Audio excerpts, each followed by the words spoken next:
Dievs sacīja uz Kainu: kur ir Ābels, tavs brālis?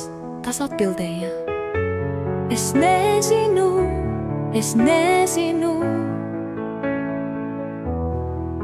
vai tad es esmu sava brāļa sargs.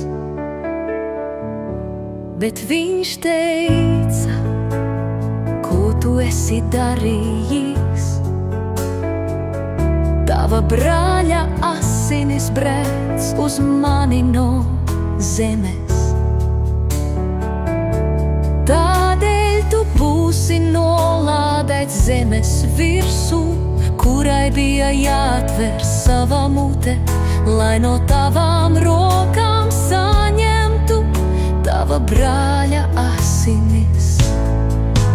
Kad tu zemi apstrādāsi, tā tev vairs nedos savu spēku.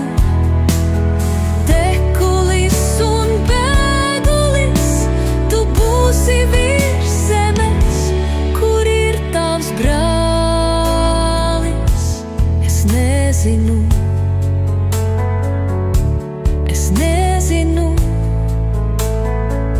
kur ir tavs brālis.